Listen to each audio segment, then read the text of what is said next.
biggest news right now we'll start off with is the PS5 Pro finally got revealed after like a bunch of leaks and all this speculation was going on. And it got revealed this week. Mark Cerny went on a PlayStation showcase for 9 minutes talking about, the next step, I guess. Showing us a new console with 3 stripes on the side, kind of like Adidas. And we're talking about just stuff that like the average person I don't think would give 2 shits about. This is definitely aimed at the PlayStation like connoisseurs. If you care about power, if you want your console to be more PC like, this is for you. But whatever. They were showing some side-by-side games and stuff. Last of Us 2, Final Fantasy, and I couldn't tell the goddamn difference. But anyway, I guess the biggest thing is the price point for this goddamn thing. We're talking $700 which translates to $949 in Canada. No, thanks. Insanity. And it doesn't even come with a disc drive.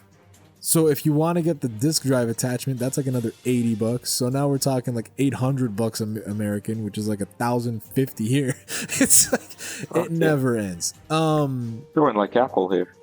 Yeah. Before I continue, I don't think, like Darren, you don't have a PS5, period. Yep. You're in the position to where if you do get one, are you opting out to just get this Pro model, or are you good with just getting the base? Or am I good with what? Sorry?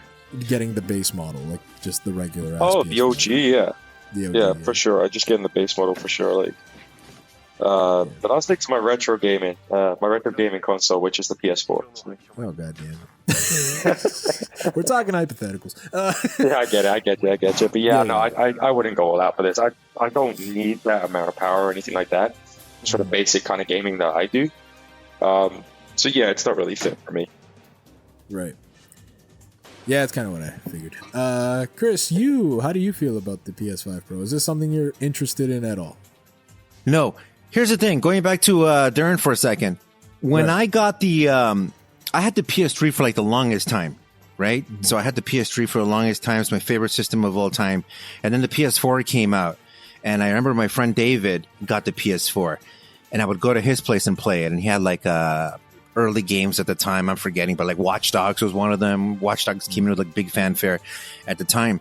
And I remember thinking like, okay, I'm enjoying the PS3. I don't really need to jump to 4, right? For many different reasons, but I'm having fun. I don't need to jump to 4. Plus, 4 didn't really have anything that I wanted to really play just yet until Red Dead Redemption 2 got announced. And it got packaged with the PlayStation 4 Pro.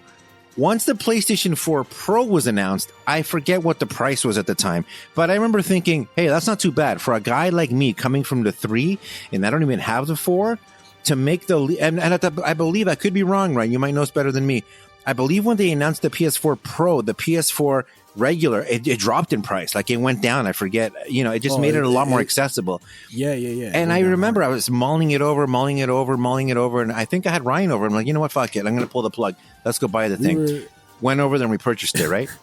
Yeah. We were drunk and you just made this decision. Yeah, like, let's go. Cool. Let's go to Best Buy. It was either that or the tranny hookers, right? And I thought, you know what? Let's just get the PlayStation. I'm glad we went with PlayStation. So to me, yeah, and I'll bring this back to Darren. So to me, it was a good entry point. It's like, okay, let's just say, for the sake of example, the PlayStation 4 was $300, right?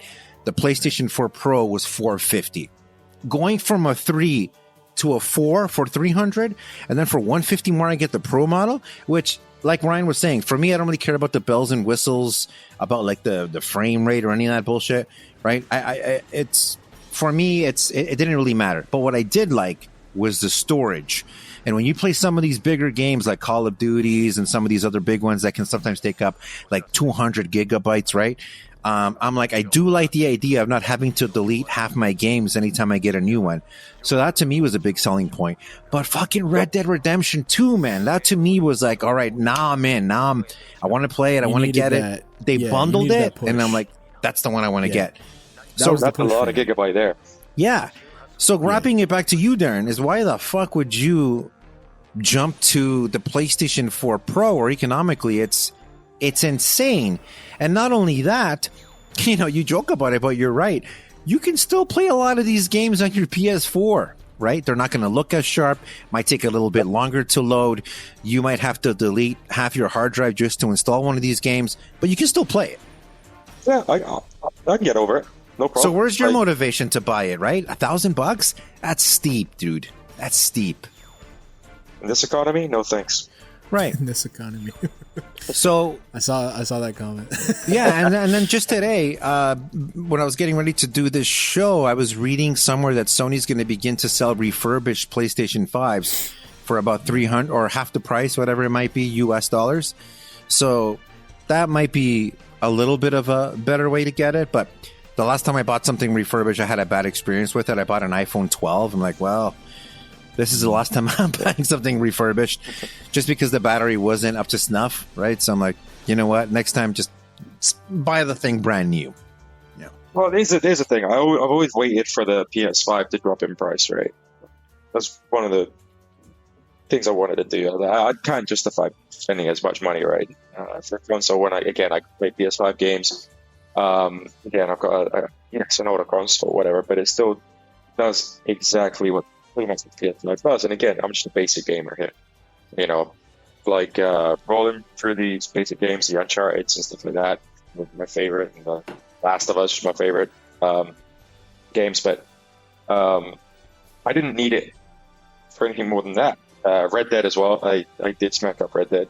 I have to admit that was a lot of game time. So that consumed a lot of time, and you know, and Clancy games as well. I think they're great. So PS4 was ideal. I didn't need the graphics were fine. I didn't need anything sharper. I didn't need again those bells and whistles you say. It's just down to the individual. What do you need from the system? What do you want from the system? And again, PS4 will still stay with me for probably the next few years. I can see that. Yeah. I think that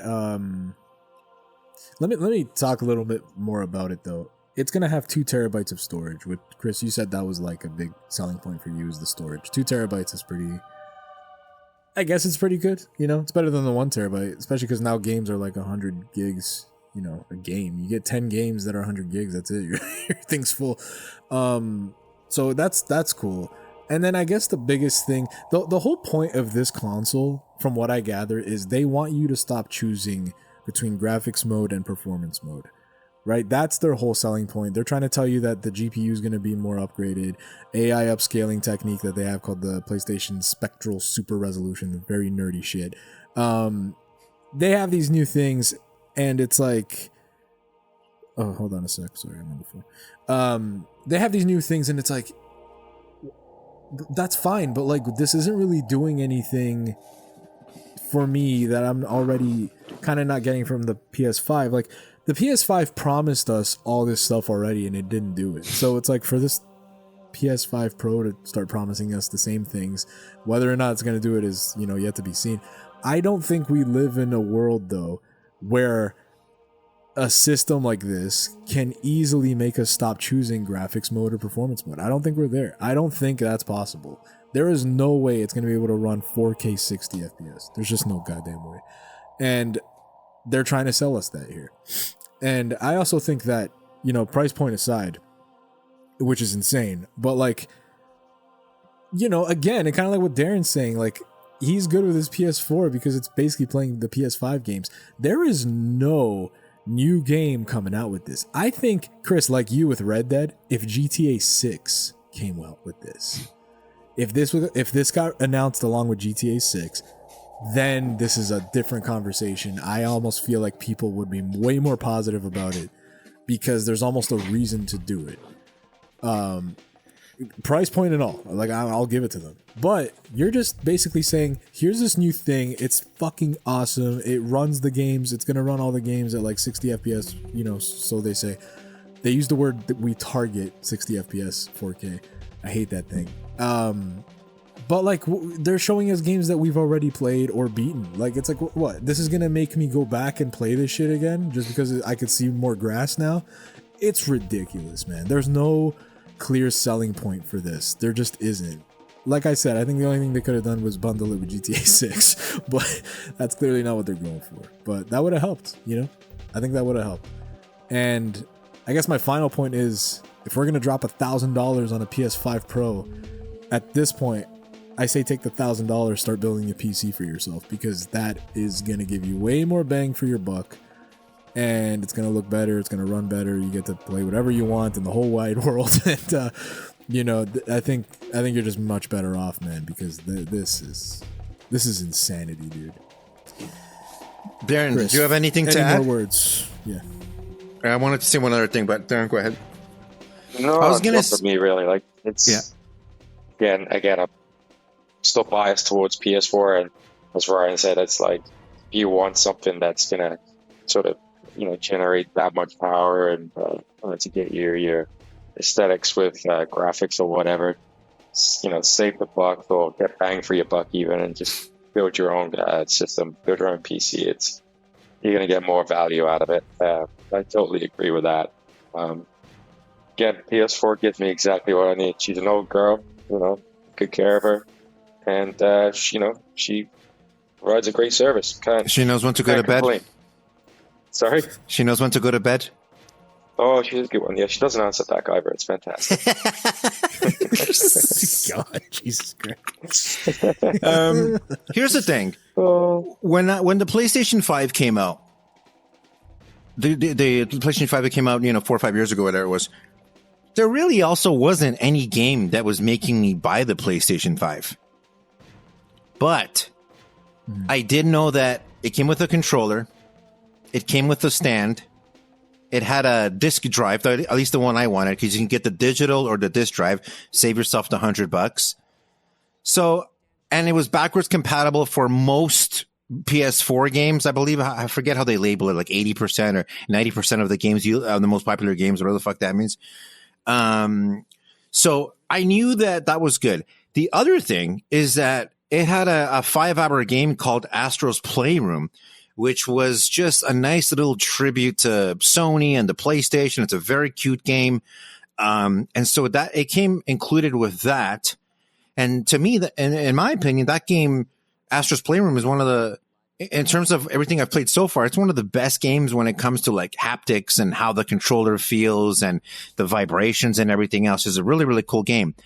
On top of that, if you order now, PlayStation had this really cool thing where they were throwing in 15 games for a limited time. You can get 15 games that you can just download onto your hard drive, and they're there forever. And I have all 15 of them because I believe there wasn't even an expiration at the time, but eventually they did put one in, right, Ryan? They were like, it came after, and they got some heat for it, right? But they gave you 15 games, and really good games. Like, I'm not a Persona guy, but like Persona 4 or 5 was on there. One of the Final Fantasies was on there. Like, I think one of the God of Wars was one of the God of Wars. I don't know. There's a bunch of games on there. There's a bunch. The Crash games. The Crash games were on there. And so, like, it was a really good value. So all you got to do is buy the system, and you have 15 games plus one PS5 5-hour game, but it's still a game, a controller, a stand. It plays discs. It's backwards compatible. So even though it didn't have that game that was like, fuck it, I need to get it, I knew that, like, okay, it's a bit of an expense, right? But once I get it, at least that's it. I have 16 games to play. I'm going to be good for a little while. This sort of has none of that. The disc drive is extra. It doesn't even come with the stand, bro. It doesn't even come with the stand. And people say, well, you can still stand it up. Trust me, from a guy that just spent 3 hours cleaning his PlayStation 5 the other day, don't stand it up without the stand, because you'll end up blocking the little holes at the bottom, right?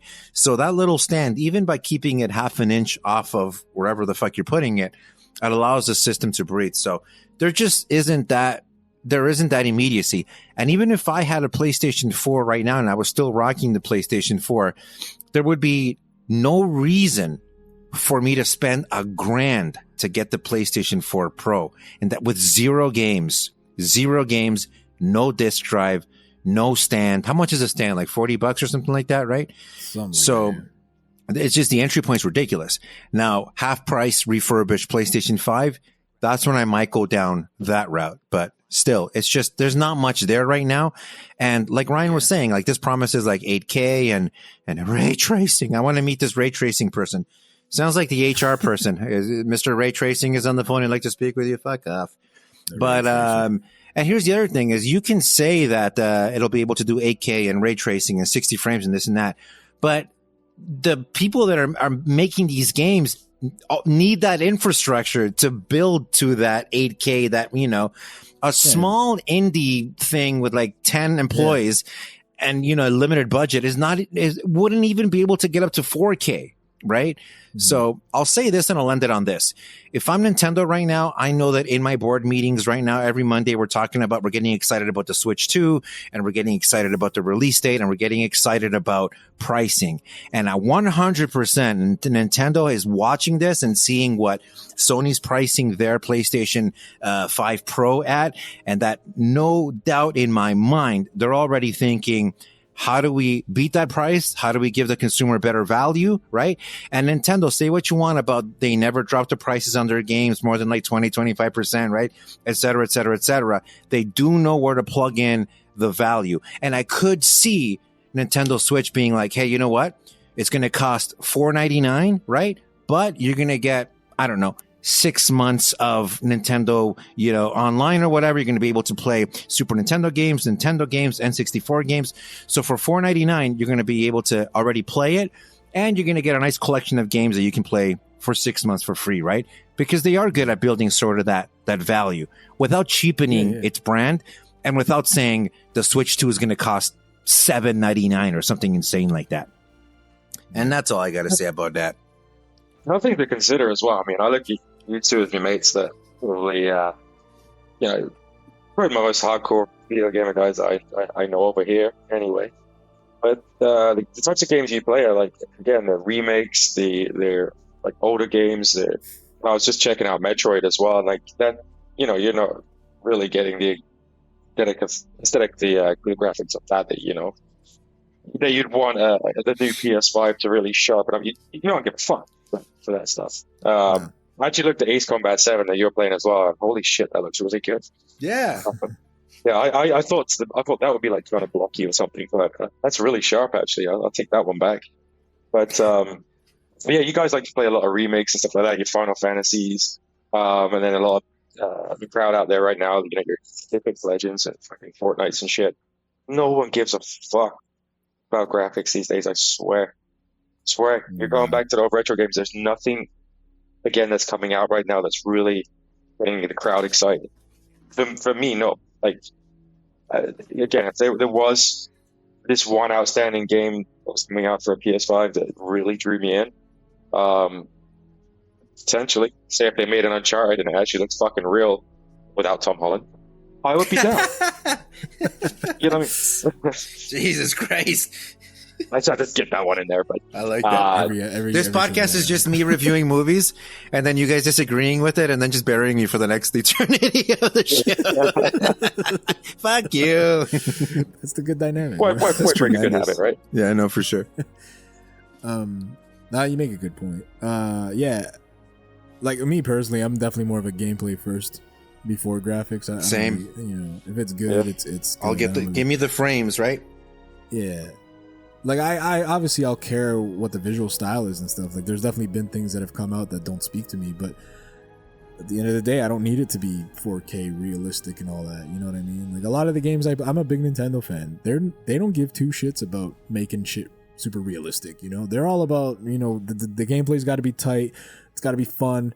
We got to draw people with the gameplay. We got to, you know, focus on multiplayer, couch co-op multiplayer, because that's a dying art form. Like I just like what they stand for more, and you know, I just like, I look at these new games coming out. Like, yeah, I'm excited to play. What the hell's coming out on Nintendo? On PlayStation. Yeah, exactly. On PlayStation. Like for example, I still want to play Stellar Blade. Right, Stellar Blade looks amazing, but I don't want to play it because it looks amazing. I want to play it like visually. I want to play it because it looks like it could be a really fun time. You want to play for them boobies.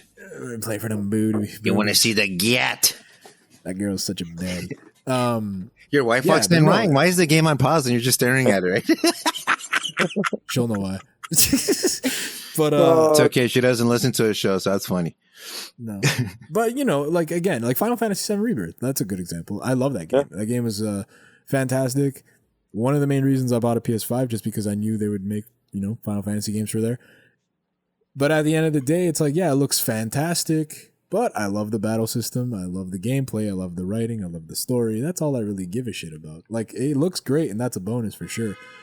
But if they did a remake in a more traditional style where it was a turn-based RPG and it looked more akin to like PlayStation 1, I would love it just the same, I'm sure. So, all this to say, this is just bullshit. PS5 Pro is just bullshit. Get a PC. This is like this is almost appealing to a PC like crowd, but like that don't want PCs, they want consoles. It's a very weird thing because generally, if you are a PC player, you don't give a shit about consoles anymore, right? Like generally, so it's a weird tactic, man. It's very odd, and I don't know. This isn't boiling over well. You know, there's not one good thing I've heard about this goddamn thing.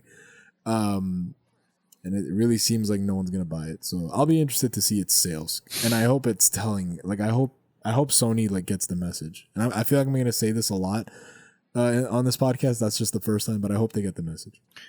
Sony's definitely had their misses recently. I remember when the PlayStation, what's the remote one called, where you can just play it on the Portal. The Portal, yeah.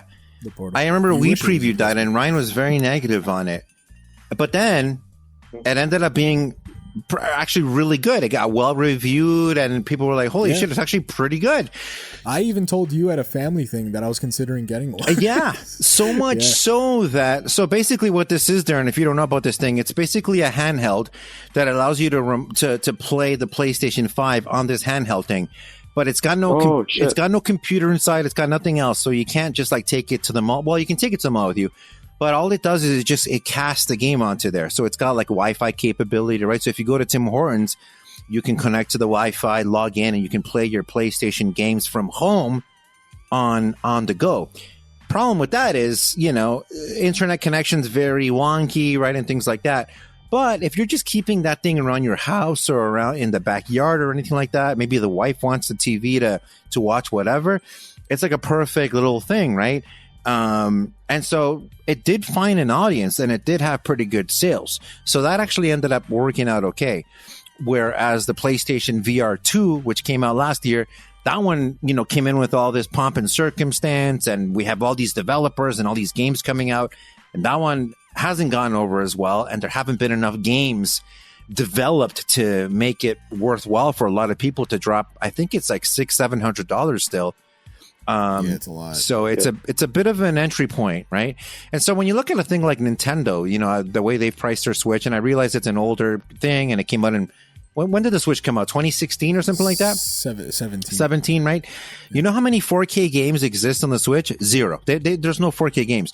If you have a 1080p TV, that's it. You are on the cutting edge of what the Nintendo Switch can do. Yeah. Does anybody complain about the graphics of Zelda or any of those games? No, absolutely not, right?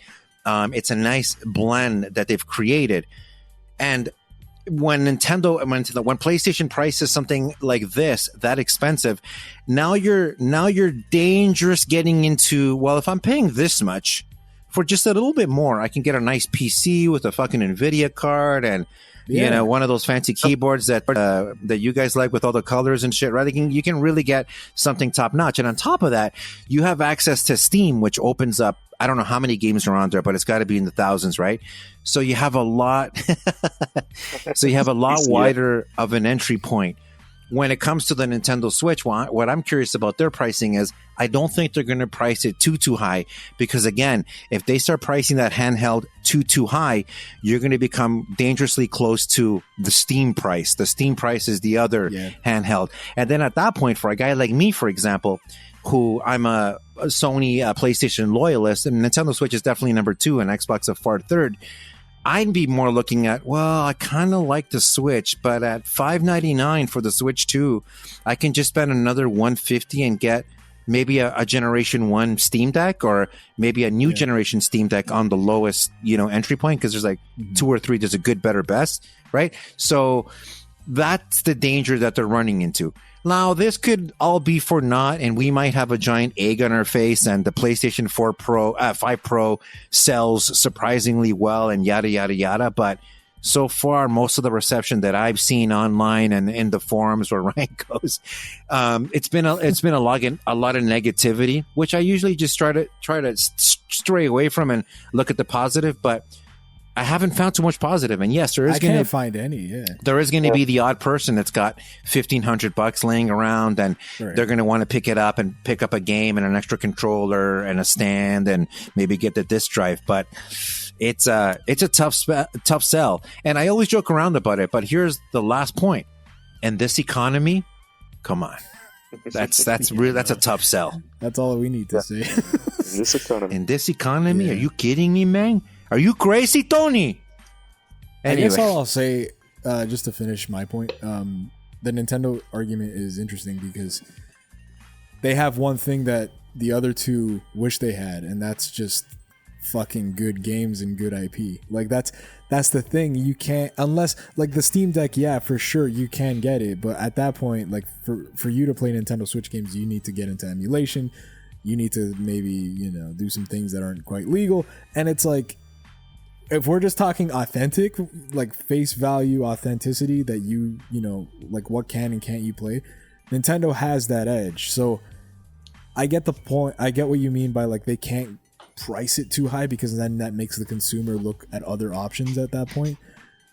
But I think if they stay within like the 450 range, they're gonna kill it again. Yeah, I honestly feel like they're gonna kill the next gen again. It'll all depend on what the gimmick of this new thing is, but yeah, it's just when you look at the PlayStation, like, dude, if the fucking PS5 Pro is $700 what the fuck is the PlayStation 6 gonna cost? You know what I mean? Like, it's not gonna, a PlayStation 6 is not gonna be cheaper than the PS5 Pro. Like, that doesn't happen. It doesn't make sense. Yeah. And we talked about this before. It's like, we talked about this multiple times, but like, this is a very interesting era, a generation for games. And I think I even said it. I'm like, and I'm not Nostradamus because there's several people that think this way, but like, we are in the weirdest generation in that the next generation, I don't even know what that's going to look like. Is there going to be a console? Is it going to be a little stick you just plug into your TV and everything works off a little chip or some kind of gimmick, right? Is it all going handheld? Is it going to be like Switch style? I mean, not to reveal more layers because we've been talking about it for a while, but there's rumors of PlayStation even considering the PS Vita 2, which would be very interesting, right? And we'll save that for another day, but this is a very interesting generation. I would much rather have seen a PS Vita 2 than a VR 2, but I guess the concession they made was, we want to do the VR 2. We want to give people more value, but the games aren't there to support it. Unfortunately, there's not enough value. They also want to chase like what can be the next hot thing. Like maybe they saw VR being like a takeover kind of sorts, but it just didn't end up being that way. I think VR is always going to be a niche thing, but yeah, it's interesting. I feel like we could talk about this for a while, but no point. Why sit back and wait? Yeah, Darren's gonna wait regardless, dude. At this point, though, I just want to like end it with PlayStation or Sony increased the price of the DualSense quietly by $5. That is just insanity, man. What are they doing? But yeah, I don't know. It's insane. They're definitely on. This reminds me of like when the PS3 came out and they were like on a power trip and they just charged like whatever they wanted, and like there's no competition. Fuck you. And this is why competition is good. This is why Xbox needs to get their shit together. It's so and put out the fire in their fucking office and get back on track because Jesus Christ, what's happening?